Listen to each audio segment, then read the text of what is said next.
It's good to see everybody here.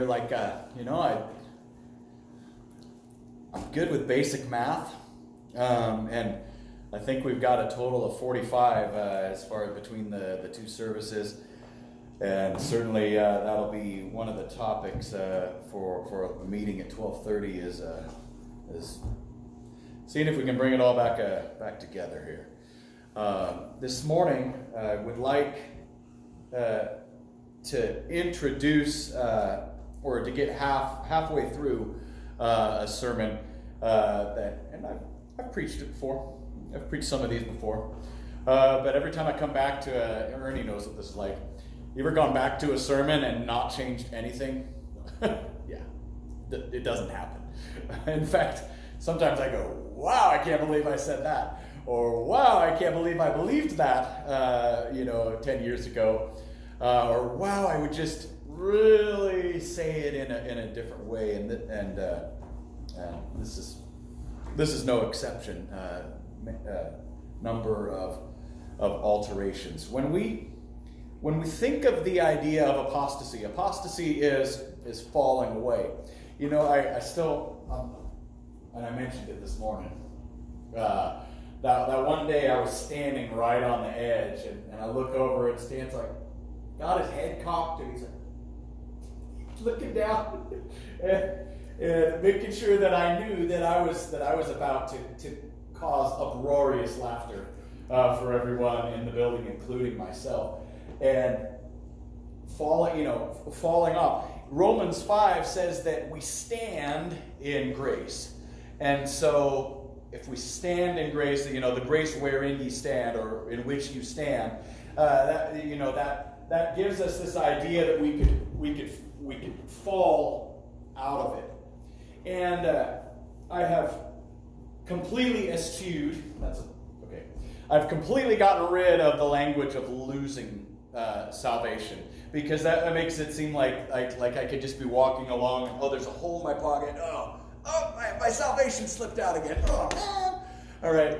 And I really don't believe that that's a biblical picture of salvation being lost. On the contrary, I think like Hebrews 12, 15 through 17, where it likens it to Esau forfeiting his inheritance. Or I think of the prodigal son leaving the family, making a conscious decision. But that's not what this lesson is about. This lesson isn't really about can a Christian lose his or her salvation. It's not about talking about how some people do seem to be saved, but never were to begin with. I think Matthew 7, 21 and 22, 23, it talks about Jesus saying, "Depart from me, you workers of iniquity, for I never knew you." I think that really gets an idea that sometimes it's true that someone who seems to fall away was never saved to begin with. But there's a huge body of passages, and we're going to go to one right now, that talk about a Christian being saved, their penitent faith leading them to confess Christ and to clothe themselves with Christ in baptism for the remission of sins and to come into relationship with God. People who have done just that can indeed fall away. And what we can do this morning is we can look at Peter. We can look at Peter and what I didn't say earlier today that I kind of wish I would have. We can look at it as like a fast-forwarded version of kind of a process of falling away, and we know the end before we even begin. We know that he's restored, and that's an amazing thing. The fact that what we're about to read lets us know that he was restored in a way. But we want to look at Peter as sort of a model for how falling away can happen. And so as much as we want to focus in on all these little things that we're seeing in Peter, what I want to do is I don't want you to lose like the forest for the trees. And remember, what we're talking about is how we can apply, how we can kind of lean back and apply it in a general way to what apostasy or falling away can look like. And we start in 2 Peter. We'll start this morning in Peter's last letter. I'm not sure how much longer he lived after writing this. I suspect not terribly long, before he was killed for what he believed. And in 2 Peter chapter 2, verses 20 through 22, we read this, and they tell me when I'm talking with people about once saved, always saved, they say, but that's about false teachers. And I say, so? Is it impossible for a false teacher to have been saved? Does that change the language that we're going to read? 2 Peter 2, beginning in 20, it says, for if after they have escaped the defilements of the world through the knowledge of our Lord and Savior Jesus Christ, they are again entangled in them and overcome, the last state has become worse for them than the first. And stop there for a second. If after they escaped, okay, now we have to talk about, well, is it reasonable to think of a partial escape?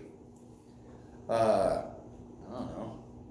Am I, if I have to jump out of the way of a speeding train and only my ankle gets nailed and, whips my leg around and kicks my left ear or something, and I'm in a,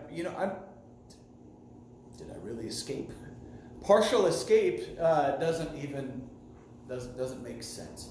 And if we escape the entanglements of the world, how does that describe somebody who was never saved to begin with? Doesn't. It doesn't. And it talks about them being overcome.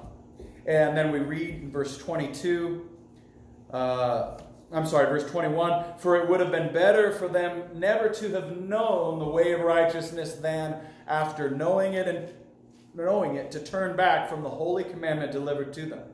What the true proverb says has happened to them. The dog returns to its own vomit, and the sow, after washing herself, returns to wallow in the mire. This is a remarkable thing.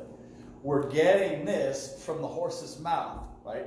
Not that Peter was a false teacher who fell away, but someone who, in a way, can model this process for us.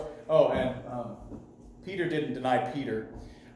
Here, the man who denied Christ, the man who denied Jesus, warns others. And so, sorry about the typo. And he knows firsthand. He knows firsthand, and so we're gonna look. And sometimes we use the language backsliding, and you think of Paul in Philippians 3. Paul in Philippians 3, he says, "I press on toward the upward call," and he's like, "I'm growing toward more relationship with God in the knowledge of Jesus. I'm growing, and I'm like moving upward toward to like a higher plane, and eventually I'm ending up in heaven." And you think of sliding down that hill. We've all seen video probably of cars trying to make it up an icy hill and not having the grip, right? And it can be humorous. It's backsliding. Usually the process of backsliding is a long process, and so that's why we're looking like a scrunched version, maybe would be a good way to say, with Peter. And the first thing that we can talk about is pride. Turn to Mark chapter 14. Mark 14:27.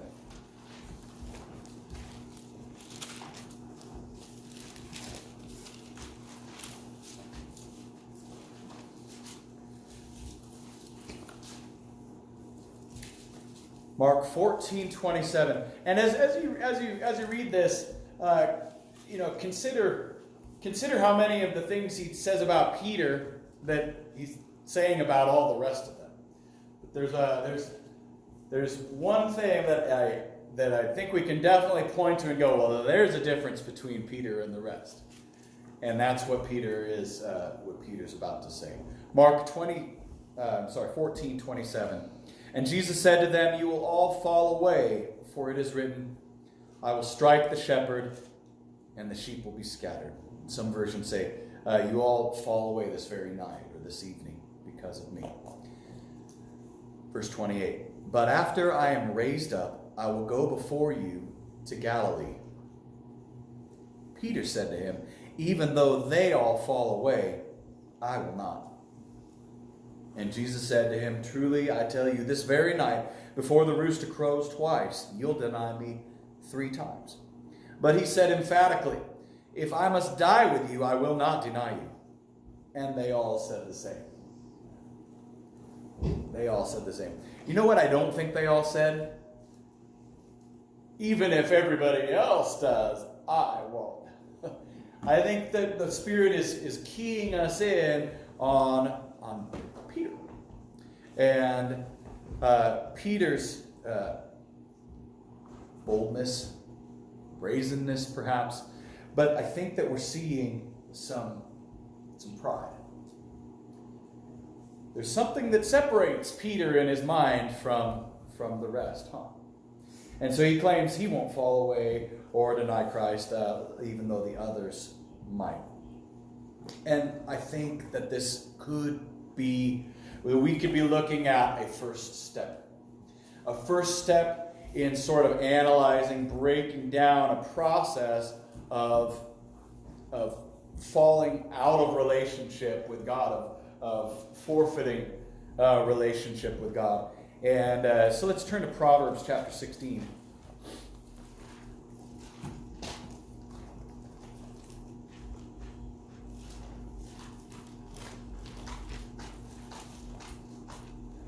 Proverbs 16 and verse 18. It says, "Pride goes before destruction, and a haughty spirit before a fall." Pride goes before destruction, and a haughty spirit before a fall. Maybe you've also, gone down another YouTube rabbit hole and looked at athletes who celebrated too early. Or people in a boxing match getting cocky about something and then getting clocked, right? This idea of pride going before a fall is a really biblical thing. And why could this be the first step? Why might it be the first step in moving out of relationship with God? I'd suggest it's because the opposite. Humility is a first step toward relationship with God. It's like when Eddie and I are teaching how to solve an equation, and you've got 3x plus 2 equals 19 or something. And we say, all right, what happened with x? Well, first it was multiplied by 3, and then 2 is added to it. So we're going to retrace steps. We're going to kind of go back in time. And the last thing that happened is the first thing that we are going to unhappen. We'll subtract 2 from each side. Then we'll divide each side by 3. And so, this, I don't even know if that works. I didn't think that through. With what I'm saying here. Okay, forget I said that. But it was fun. And I kind of like math. So if humility is the first step, think about the Pharisees. The Pharisees, when Jesus says it's not those who are well who need a doctor, but those who are sick, he's not telling them that they're well. These were people who had added to God's law, who had tied burdens to people's backs, metaphorically speaking, that they could not bear. that they couldn't carry. They're people that had supplanted the Word of God, or supplanted the Word of God with their traditions, with their man-made traditions. And he's not telling them, oh, you guys don't need a doctor. He said, you guys don't recognize that you need a doctor because your desire for power and your pride is blocking you. Matthew chapter 18, humility has to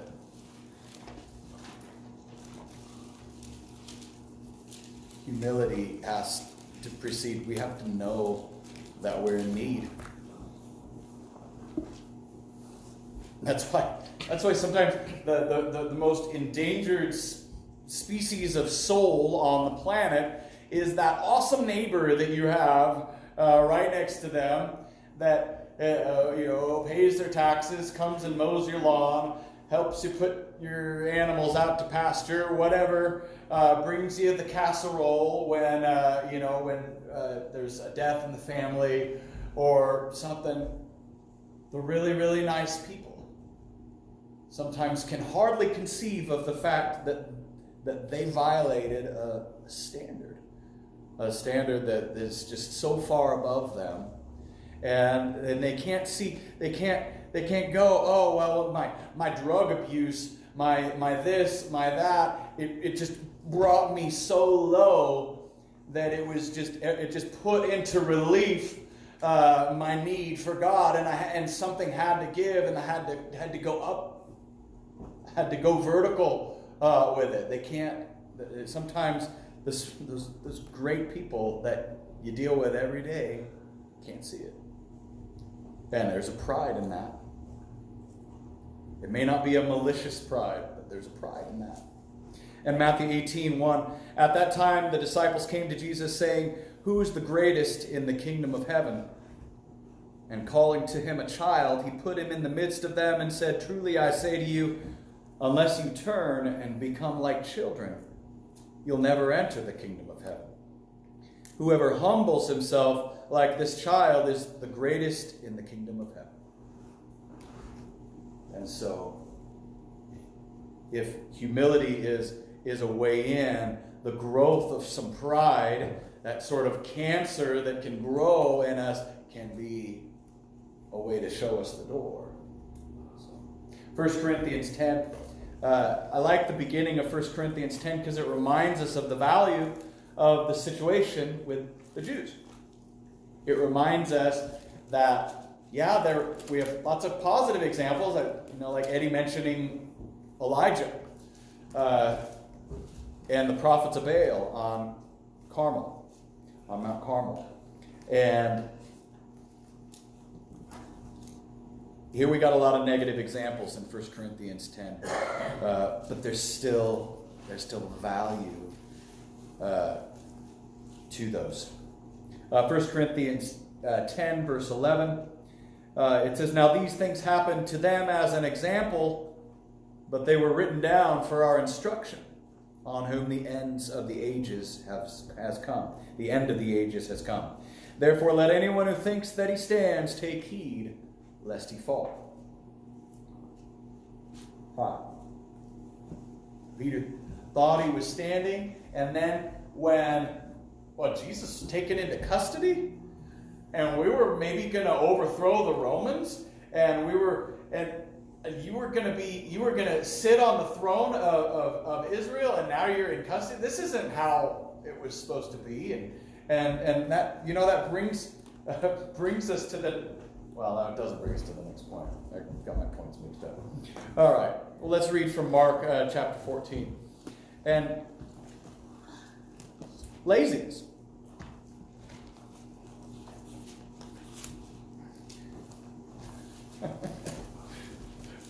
uh, 14 and verse 32. And I'm going to skip ahead a little bit. As we're reading this, understand, yes, he was tired. Yes, they were in the middle of there was a lot going on, and there was a lot of stress. Jesus had laid a lot of stuff on them that were heavy things in these last days before he died. So yeah, we get that. What we're doing is we're trying to look in and see some generalizations that we could make. Mark 14:32, and they went to a place called Gethsemane, and he said to his disciples, "Sit here while I pray." And he took with him Peter and James and John, and began to be greatly distressed and troubled. And he said to them, "My soul is very sorrowful, even to death. Remain here and watch." And going a little farther, he fell on the ground and prayed that, if it were possible, the hour might pass from him. And he said, "Abba, Father, all things are possible for you. Remove this cup from me. Yet not what I will, but what you will." And he came and found them sleeping, and he said to Peter, "Simon, are you asleep? Could you not watch 1 hour? Watch and pray that you may not enter into temptation. The spirit indeed is willing, but the flesh is weak." Who's he singling out? He's singling out Peter. And you couldn't watch with me for 1 hour? And verse 39, and again he went away and prayed, saying the same words. And again he came and found them sleeping, for their eyes were very heavy, and they did not know what to answer him. And he came the third time and said to them, "Are you still sleeping and taking your rest? It is enough. The hour has come. The Son of Man is betrayed into the hands of sinners. Rise, let us be going.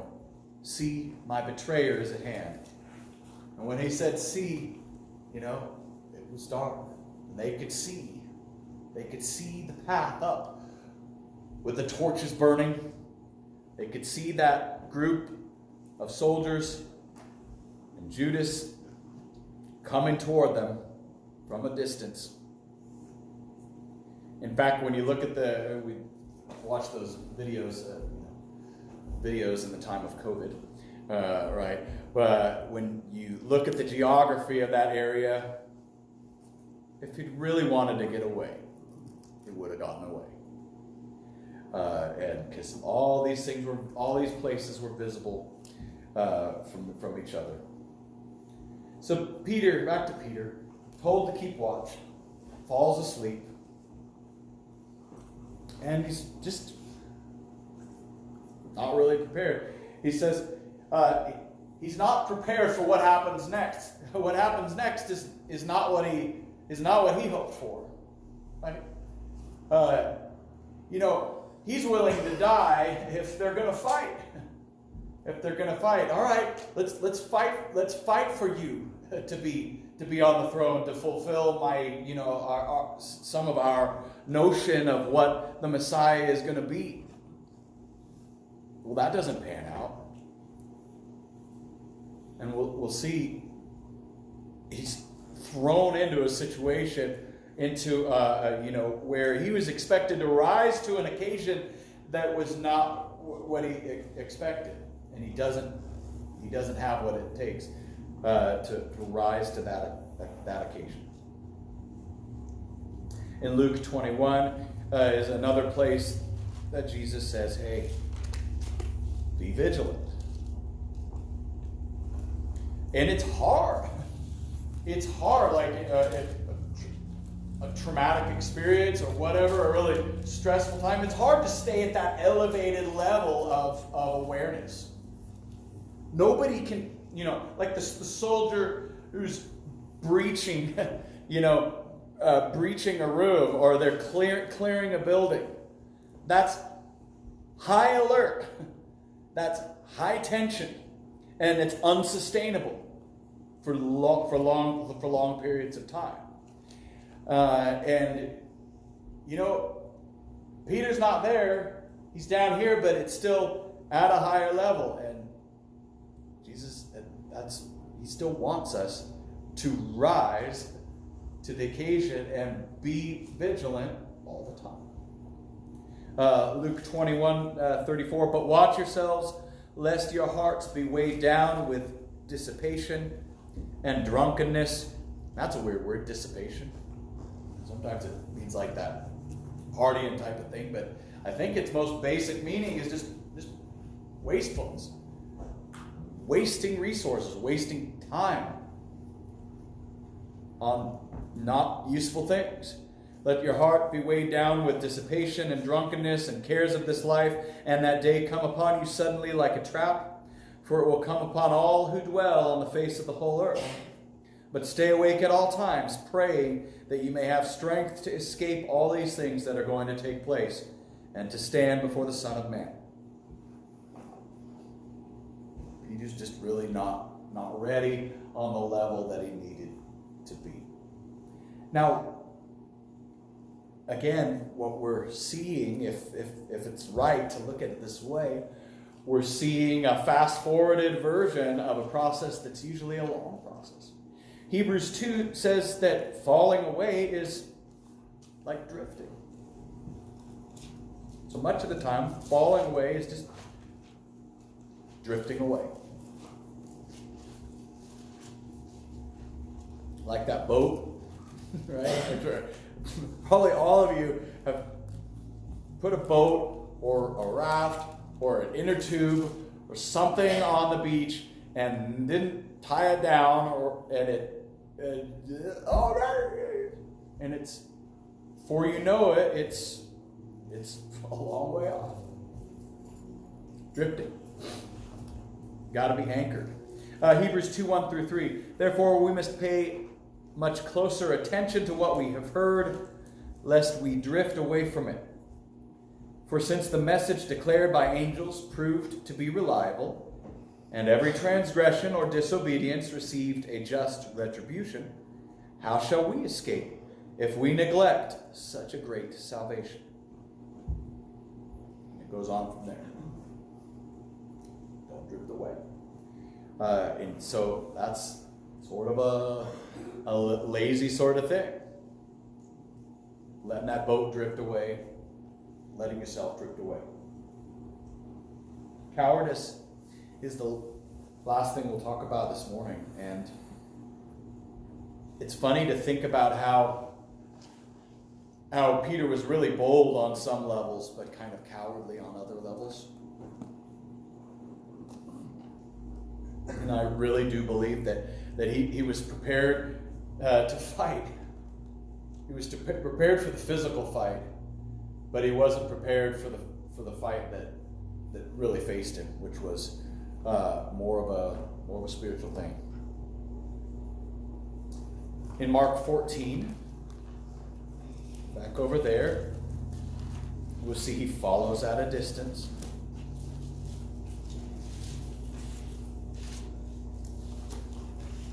Mark 14:54, there we go. And Peter had followed him at a distance, right into the courtyard of the high priest, and he was sitting with the guards and warming himself at the fire. And this, Jesus is not popular. He's as far as Peter knows, he's not coming back. And if he's not coming back, he's not gonna be what I thought he was gonna be.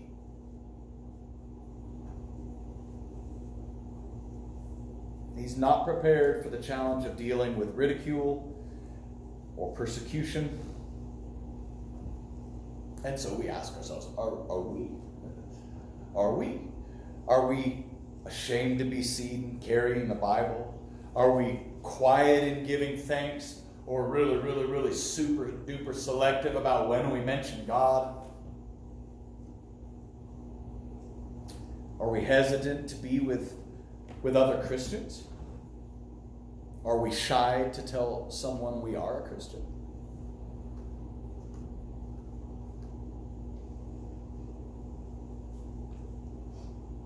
He was so bold and so non-cowardly. So he was so brave so much of the time, and brave with some of the thoughts that he had, but not right now. Not right now. Mark 8:38 we have.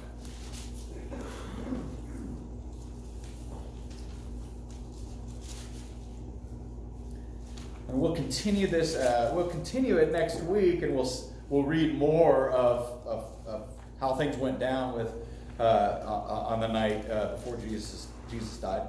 And here, here, verse 38: For whoever is ashamed of me and of my words in this adulterous and sinful generation, of him will the Son of Man also be ashamed when he comes in the glory of his Father with the holy angels. And in Revelation 21, first thing mentioned in 21:8.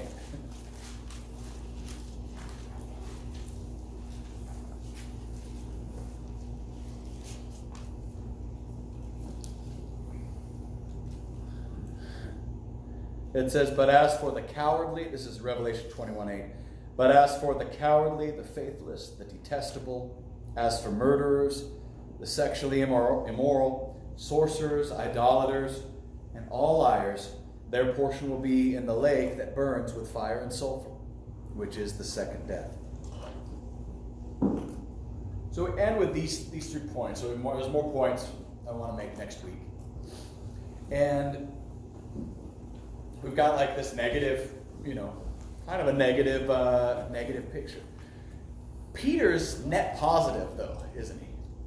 When we think of Peter's example for us, he is overwhelmingly net positive, and we're going to see that. We're going to see in his letters next week that he takes all the, in a way, he takes all the bad that's been done, all that was negative, and he's going to show us how we can be. And how we can be the opposite of some of these things. And he does that in his letters that he wrote decades later. And it's a pretty special thing. It's really, really encouraging. So we'll continue with this next week, and we'll end the lesson really then.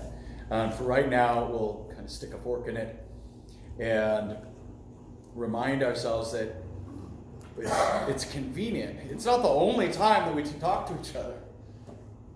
In fact, if this is the only time that we talk to each other, it's kind of a problem.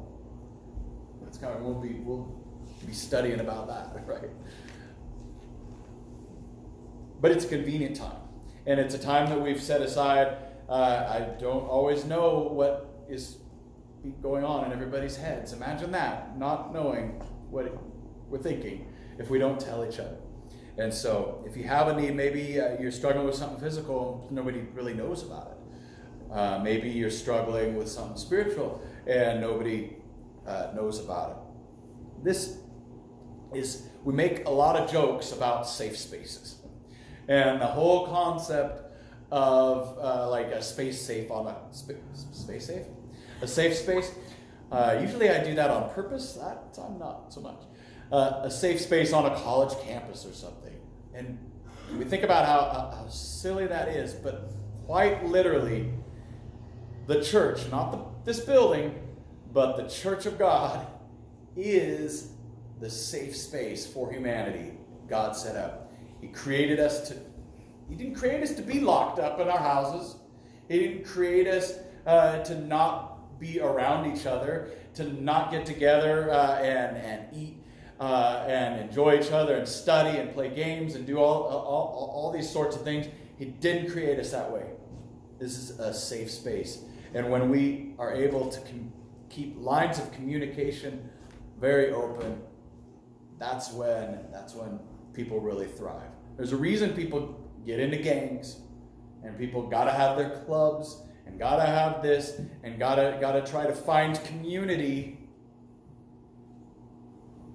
But the best community, the community designed by the designer, is the church. Mm-hmm. And so can't get any better than that. You mess it up sometimes, yeah, but really can't get any better than that. And so just when pride is trying to keep you from talking,